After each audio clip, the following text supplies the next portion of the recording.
अभी समझते हैं यहाँ पे ऑपरेशनल एम्पलीफायर ऑप एम्प। इसमें ये जो दो टर्मिनल होता है ये मैक्सिमम आउटपुट और मिनिमम आउटपुट कंट्रोल करता है, प्लस वी सेट और माइनस वी सेट। उसके बाद एक टर्मिनल होता है इन्वर्टिंग, एक होता है नॉन इन्वर्टिंग टर्मिनल, और यहाँ पे वी आउट मिलता है। जो इनपुट इम्पीडेंस होता है ऑप एम्प का वो बहुत हाई होता है, मेगा ओम्स में होता है। So there will no current flowing inside the op amp, तो ऑप एम्प के अंदर कोई भी करंट नहीं जाता है। उसके बाद फिर वर्चुअल ग्राउंड कंडीशन होता है। तो उसके अकॉर्डिंग क्या होता है कि वीपी पे वही पोटेंशियल होता है जो वीएन पे होता है, मतलब दोनों में जो पोटेंशियल है वो सेम रहता है वर्चुअल ग्राउंड कंडीशन के अकॉर्डिंग। उसके बाद फिर इन्वर्टिंग ऑप एम्प देखते हैं क्या है। तो इन्वर्टिंग ऑप एम्प में पहले तो I1 इजिकल टू I2 होता है, ये है I2, ये है I1, ठीक है। अभी I1 का जो वैल्यू है वो है, हम लोग ये लगाएंगे इन दोनों के बीच में potential Vi minus zero divided by R, इतना हो गया। और जो I2 है वो क्या है, zero minus V0 divided by RF, ठीक है। तो इसको जब हम लोग करेंगे, सॉल्व करेंगे, ज़ीरो ज़ीरो से हटा देंगे तो हमको ये मिलेगा V0 by Vi is equal to minus RF by R। So V0 is equal to minus RF by R into Vi। तो ये जो है फार्मूला ये हो गया इन्वर्टिंग का, ठीक है। यहाँ पे क्वेश्चन दिया हुआ है R ये है, RF ये है, ठीक है। तो हमको V0 पता करना है, V0 is equal to minus RF by R into V input. तो RF कितना है 5 kilo ohm divided by 1 into 10, तो ये हमारा फिर -50 निकलेगा। तो minus RF by R into V I ये फार्मूला है। अभी ये क्वेश्चन दिया हुआ है, यहाँ पर 3 ऐसे अलग रजिस्टर लगा हुआ है, यहाँ पे RF 8 है, ठीक है। तो हमको यहाँ पे V0 पता करना है। तो यहाँ पे RF तो कॉमन चला जाएगा, 8 ऊपर रहेगा, और ये R1 R2 और R3 जो है वो ऐसे नीचे रहेगा, मतलब तीनों का वो एक एक करंट जा रहा है, तो उस हिसाब से होगा। यहाँ पे 2, 4 और 8 लिख देंगे। इसको सॉल्व करेंगे तो हमको -62 वोल्ट मिलेगा। ऑल्सो यहाँ पे क्या है कि जो वोल्टेज है 10, 8 और 6 है, तो तीनों का इंडिविजुअली वी आई यहाँ पे भी ये होगा मल्टीप्लाई, तो वो फिर प्लस करेंगे। उसके बाद ये जो क्वेश्चन दिया है इसमें हमको V0 पता करना है, यहाँ पे V0 है, ठीक है। तो यहाँ पे पहले वर्चुअल ग्राउंड लगाएंगे, यहाँ पे 2 वोल्ट होगा तो यहाँ पर भी 2 वोल्ट आ जाएगा। तो 10 minus 2 divided by 2 kilo ohm is equal to 2 minus V0 divided by 4। तो यही चीज़ मतलब यहाँ पे लिखा हुआ है, इसको सॉल्व करके V0 निकल जाएगा। उसके बाद फिर नॉन इन्वर्टिंग क्या होता है, नॉन इन्वर्टिंग में ये यहाँ पे लगा हुआ रहता है, कॉन्फ़िगरेशन ऐसा रहता है इसमें। ये जो नॉन इन्वर्टिंग टर्मिनल है उसमें पॉजिटिव टर्मिनल, पॉजिटिव हम लोग सप्लाई देते हैं कुछ भी, ठीक है। तो इसको भी देखते हैं। ये ग्राउंड है तो यहाँ पे 0 वोल्ट हो जाएगा, तो 0 minus Vi divided by R इतना हो गया, और Vi minus V0 divided by RF इतना हो गया, ठीक है। तो Vi by RF is equal to ऐसे हो जाएगा। Then V0 by RF is equal to, हम लोग यहाँ पे Vi कॉमन ले लेंगे। उसके बाद फिर V0 by Vi is equal to 1 plus RF। तो ये नॉन इन्वर्टिंग में ये फार्मूला हो जाएगा कि V0 by Vi is equal to 1 plus RF by R। तो जो RF बाय R था उसी में बस वो 1 प्लस कर दिया है पहले वाले में, पहले में माइनस था, माइनस RF बाय RF, पर यहाँ पे 1 प्लस RF बाय R कर दिया उसको। तो ये क्वेश्चन दिया हुआ है, इसमें भी ये क्या बोलते हैं नॉन इन्वर्टिंग का क्वेश्चन है। तो 1 प्लस हम क्या करेंगे RF डिवाइडेड बाय R2, तो ये क्या हो जाएगा, इसमें इंटू हम लोग 10 मल्टीप्लाई करेंगे तो ये क्या होगा 40 वोल्ट। तो ये फिर से इन्वर्टिंग और नॉन इन्वर्टिंग का है, ठीक है। तो इन्वर्टिंग में यहाँ पे कुछ नहीं देते हैं, ग्राउंड रहता है, लेकिन नॉन इन्वर्टिंग में यहाँ पर हम प्लस वोल्ट दे देंगे। V0 by Vi is equal to minus RF by R, V0 by Vi is equal to 1 plus RF by R। तो ये is equal to minus RF by R होगा, और यहाँ पे 1 प्लस RF बाई R होगा, ठीक है। अभी इंटीग्रेटर एंड डिफरेंशिएटर देखते हैं। तो यहाँ पे जो ये है डिफरेंशिएटर है, तो differentiator V0 is equal to D by dt Vi होता है, ठीक है। तो V0 is equal to S into Vi होता है, ये होता है डिफरेंशिएटर का, इसका लैप्लास ट्रांसफॉर्म यहाँ पे लिया हुआ है। उसके बाद फिर इंटीग्रेटर में हम क्या होता है कि इंटीग्रेटर Vi dt हो जाता है इज इक्वल टू V0, इसका जब हम लोग लैप्लास ट्रांसफॉर्म लेंगे V not is equal to 1/s into V I. ये होता है इंटीग्रेटर का सर्किट डायग्राम। इसमें जो इंडक्टर होता है वो यहाँ पे लगा हुआ रहता है, वी आई में लगा हुआ रहता है। इसका लैप्लास सर्किट होता है एस एल ई हो जाएगा, ठीक है, और ये आर हो जाएगा। उसके बाद जैसे इन्वर्टिंग वाला सर्किट था उसमें क्या करता है कि यहाँ का रेजिस्टेंस यहाँ लिख देता है माइनस के साथ, और यहाँ का यहाँ पे लिख देता है नीचे में डिनोमिनेटर में। वही हम लोग करेंगे यहाँ पे। तो माइनस आर यहाँ पे आ जाएगा और एस एल यहाँ नीचे आ जाएगा। तो V naught by V I is equal to minus R divided by S L हो जाएगा यहाँ पे। उसके बाद अगर ये इंडक्टर हम लोग यहाँ पर लिख देंगे तो ये 1/s हुआ, तो एक्चुअली ये इंटीग्रेटर हो जाएगा, ठीक है। पर इंडक्टर अगर हम लोग यहाँ पे लिख देंगे, ठीक है, तो क्या होगा कि minus S L divided by R हो जाएगा into V I is equal to V naught. तो एस क्योंकि यहाँ पे ऊपर में है तो ये डिफ्रेंशिएटर बन जाएगा, ओके। देन अगर यहाँ पे हम सर्किट लगा देंगे, यहाँ पे कैपेसिटर लगा देंगे अगर, तो minus R divided by 1/CS हो जाएगा, ठीक है। तो आर सी एस हो गया, तो एस क्योंकि ऊपर है तो ये डिफ्रेंशिएटर हो जाएगा, ठीक है। और कैपेसिटर अगर यहाँ पे लग जाएगा तो 1/CS ऐसे रह जाएगा, और ये तो यहाँ हो गया, और आर नीचे हो जाएगा। तो एस नीचे आ गया तो ये इंटीग्रेटर बन गया। तो बेसिकली ये नॉन इन्वर्टिंग ही था, इन्वर्टिंग था सॉरी। तो जो भी ऊपर रहेगा वो उसका न्यूमरेटर में आ जाएगा, एंड ये जहाँ पर जो लगेगा वी आई के साथ वो डिनोमिनेटर में लग जाएगा। ऐसे करके इसको समझना है। उसके बाद फिर ये पैरामीटर्स है। Input resistance of op amp कितना होता है, आइडियली इन्फानाइट होता है, पर प्रैक्टिकली 1 मेगा ओम रहता है। आउटपुट रेजिस्टेंस जो यहाँ पे रहता है वो 0 होता है, पर आइडियली कितना, प्रैक्टिकल में कितना होता है, 100 ओम रहता है। उसके बाद फिर वोल्टेज गेन इन्फानाइट होता है, पर आइडियली प्रैक्टिकल में 10⁻6 होता है। CMRR common mode rejection ratio ये भी इन्फानाइट होता है, पर एक्चुअली में प्रैक्टिकल में 10⁻6 या 100 डेसिबल होता है। स्लीव रेट भी इन्फानाइट होता है, पर एक्चुअली में 80 वोल्ट पर माइक्रोसेकेंड होता है। गेन बैंडविड्थ भी इन्फानाइट होता है, पर प्रैक्टिकली 10⁻6 हर्ट्ज़ होता है। ये वाला जो है ये वोल्टेज फॉलोअर सर्किट है। इसमें V not is equal to V I होता है। ये वी नॉट जो हमको यहाँ मिलेगा ये is equal to V I होता है। अगर यहाँ पे आर एफ लग जाएगा तो भी ये वोल्टेज फॉलोअर सर्किट रहेगा। तो यहाँ पे इस क्वेश्चन में हमको पता करना है कि वी नॉट क्या है। इसमें भी है कि ऑप एम्प का ऑफसेट वोल्टेज कितना है, 1 मिली वोल्ट है। ऑफसेट वोल्टेज मतलब क्या है कि इन दोनों के बीच का डिफरेंस। पर ये तो क्योंकि ग्राउंड है, ठीक है, तो V I naught offset voltage 1 milli volt यहीं पर आ जाएगा। तो ये भी ग्राउंड था यहाँ पे। 0 minus V I naught by 1 is equal to V I minus V naught divided by 1000। दोनों का किलो ओम था तो वो तो ये हो जाएगा, एडजस्ट हो जाएगा। तो अभी फिर क्रॉस मल्टीप्लाई करेंगे तो हमको ये मिलेगा, ओके। तो अभी क्या किया कि वी आई के जगह पे ये 1 मिली वोल्ट को सब्सटीट्यूट कर ही दिया है, और ये आंसर निकल गया है 1.001 वोल्टेज। तो इस क्वेश्चन में क्या है कि यहाँ पर 3 sin 100t आ रहा है, ठीक है। तो साइन ओमेगा टी, तो यहाँ पे हम क्या करेंगे कि ये वोल्टेज डिवाइडर रूल लगाएंगे।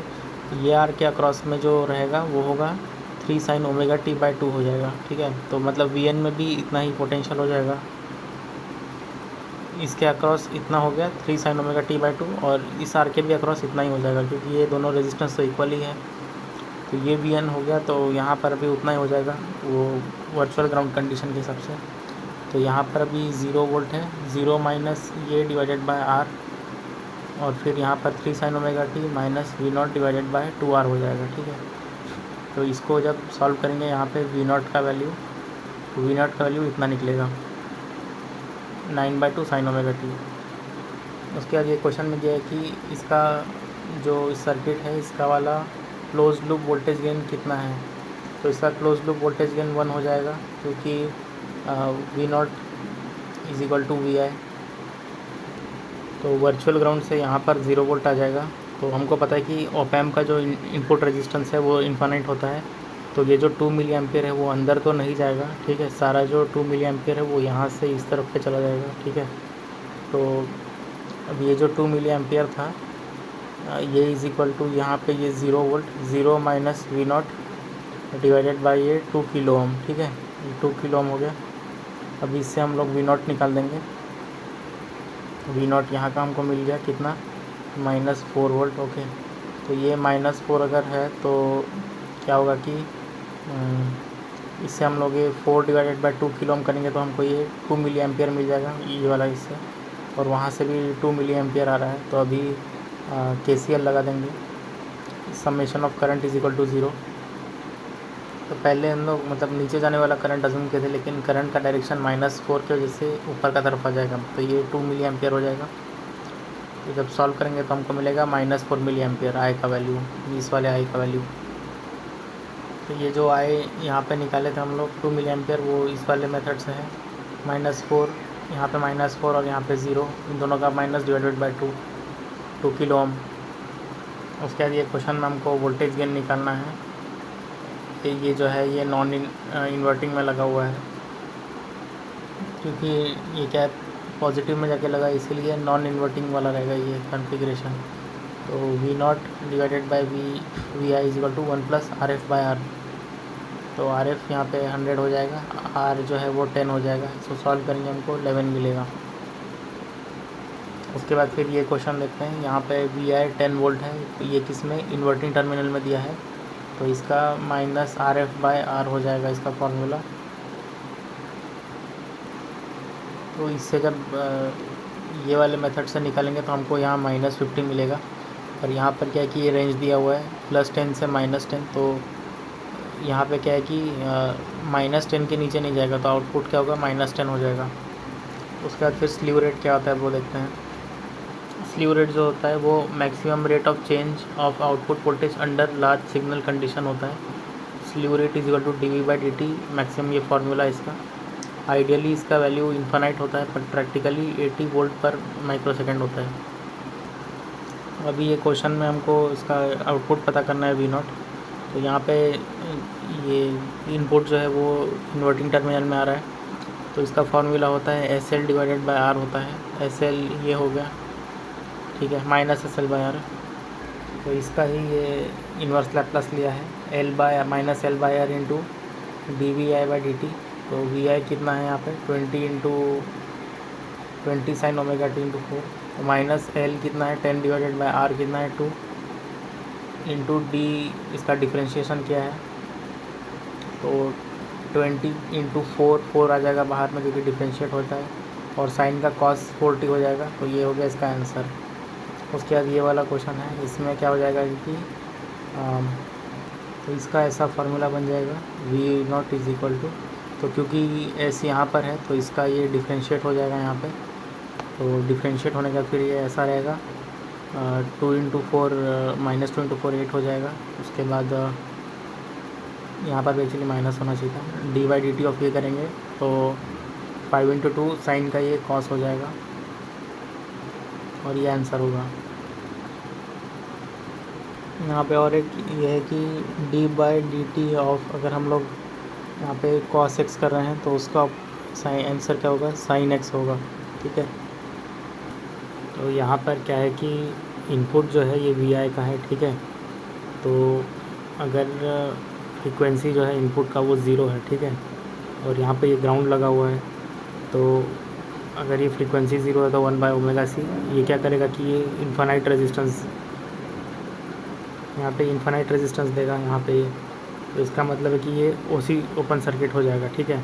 ओपन सर्किट होगा तो वो क्या होगा कि यहाँ पर यहाँ पर भी Vi आ जाएगा, तो यहाँ से फिर वो वर्चुअल ग्राउंड कंडीशन से यहाँ पर भी V naught is equal to Vi आ जाएगा, ठीक है। तो ये लो पास फिल्टर हो गया, मतलब कि लोअर फ्रीक्वेंसी का जो सिग्नल है उसको वो पास कर देगा, ठीक है। पर जब ये omega is equal to infinite हो जाएगा तो यहाँ पे 1/∞ 0, तो ये क्या हो जाएगा कि ये शॉर्ट हो जाएगा, मतलब कि ये यहाँ से इधर चला जाएगा, ओके, और ये ग्राउंड हो जाएगा। तो ग्राउंड हो गया तो यहाँ पर 0 हो गया, तो V नॉट भी 0 हो गया। उसके बाद फिर हाई पास फिल्टर में यहाँ पर ये कैपेसिटर लगा हुआ है, ठीक है। तो केस 1 जब ओमेगा इज इक्वल टू 0 होगा तो ज़्यादा फ्रीक्वेंसी रहेगा यहाँ पे। तो केस 1 में जब यहाँ पे ओमेगा ज़ीरो आ जाएगा तो ये इन्फानाइट रेजिस्टेंस देगा, मतलब कि ओपन सर्किट हो जाएगा यहाँ पे। तो यहाँ पर ज़ीरो होगा तो यहाँ पर भी ज़ीरो हो जाएगा। तो ये क्या करेगा कि लो फ्रीक्वेंसी वाले को पास नहीं करेगा। फिर जब केस टू यानी कि omega is equal to infinite हो जाएगा, तो इन्फानाइट होने से क्या होगा कि 1/∞ इज़ ज़ीरो, तो ये एक्स ही ज़ीरो हो जाएगा, मतलब ये शॉर्ट सर्किट हो जाएगा। तो यहाँ भी आई होगा तो यहाँ पर भी वी आई हो जाएगा आउटपुट में। उसके बाद ये क्वेश्चन है कि ये कौन सा वाला फ़िल्टर है, ठीक है। तो हम क्या करेंगे कि यहाँ पे X L is equal to omega L ले लेंगे। यहाँ पे ये ग्राउंड लगा हुआ है, तो जब omega is equal to zero होता है तो यहाँ पर ज़ीरो हो जाएगा। तो ये मतलब शॉर्ट सर्किट जैसा ऐड करेगा। शॉर्ट सर्किट में क्या होगा कि यहाँ पे V not is equal to zero आ जाएगा, मतलब क्योंकि ये ग्राउंड कर देगा इसको, ठीक है। जब X L is equal to infinite होगा यहाँ पे, तो इन्फानाइट होने से ये इन्फानाइट रेजिस्टेंस देगा, मतलब कि ओ सी हो जाएगा ये ओपन सर्किट। तो उसमें क्या होगा कि V N is equal to V I आ जाएगा। तो ये हाई पास फिल्टर है, मतलब हाई फ्रीक्वेंसी को ये पास कर रहा है। उसके बाद अगर ऐसे लगा हुआ है तो देखते हैं, तो यहाँ पे अगर लो फ्रीक्वेंसी रहेगा मतलब ज़ीरो लेंगे तो X L is equal to zero हो जाएगा। तो ये क्या हो जाएगा कि शॉर्ट सर्किट हो जाएगा। शॉर्ट सर्किट हो गया तो ये जो ज़ीरो है, ग्राउंड जो है यहाँ पर ये इम्पैक्ट कर जाएगा, ग्राउंड कर देगा सब कुछ, तो यहाँ पे ज़ीरो हो जाएगा। तो यानी कि ये लो फ्रीक्वेंसी को ये क्या बोलते हैं, लेकिन क्या है कि यहाँ पर एक तो रजिस्टर भी लगा हुआ है, ठीक है। तो रजिस्टर की वजह से थोड़ा गेम चेंज होगा। Omega is equal to zero पे क्या होगा कि ये शॉर्ट सर्किट हो जाएगा, तो V I is equal to P N is equal to V I हो जाएगा और आउटपुट में भी वी आई मिलेगा। But at the rate infinity में क्या होगा कि ये